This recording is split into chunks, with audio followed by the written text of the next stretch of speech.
Hi, I'm Patty Bedwell, and I'm an Elder Care Coordinator at McGinnis Elder Care Law. Today I'd like to talk to you caregivers about finding balance. Now, until you've become a caregiver, you don't realize how much energy a caregiver needs to stay afloat. Having worked so many years with elders for so many years made me think I knew a lot about it and would be able to navigate the trials and pitfalls of caregiving. Recently, however, I found out for sure I was wrong. Right now, my father is in a skilled nursing facility and he's getting near the end of his skilled time, and decisions have to be made about what to do. Where's he going to live? How much help will he need? Where do we find the help? How do you oversee it from so far away? I have 2 siblings and all of us live in different states. I'm the closest though, so every other weekend I make the 3-hour drive to see Dad and to do what I can in the limited time I have. My time is crammed with things to do from the time I get there till the time I leave. Mail, bills, laundry, food.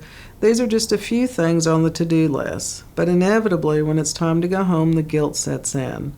I should have done more, I should have stayed longer, I should have, and on it goes. I get home and there's another bunch of people needing my attention, then turn around twice and all of a sudden it's Monday morning again and another work week starts the cycle all over again.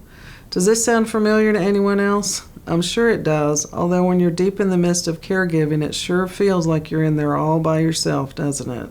So what do? How do you keep your head above water while keeping everyone else happy and content? Here's a few of my personal tips.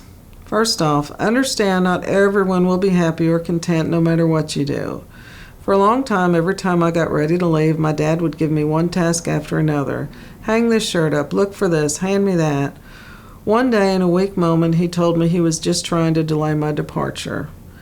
Now we're going about it a little differently. I tell him in advance when I'm leaving, then about an hour before, I remind him, and then we start doing those last-minute things or not.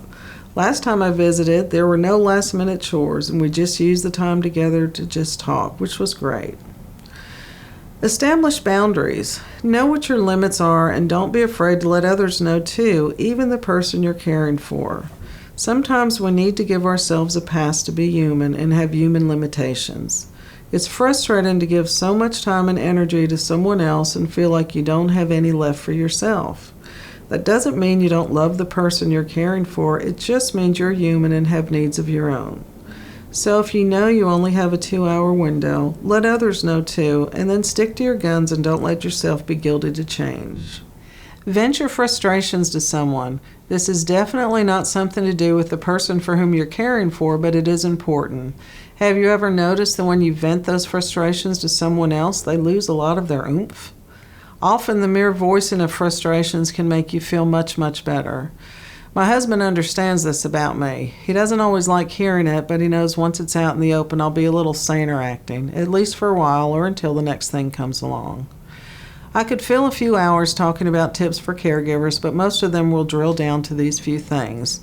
Knowing your limitations, knowing you can't make everything better no matter how much you try, and allowing yourself the freedom to constructively air your frustrations. It's okay to not get everything fixed today.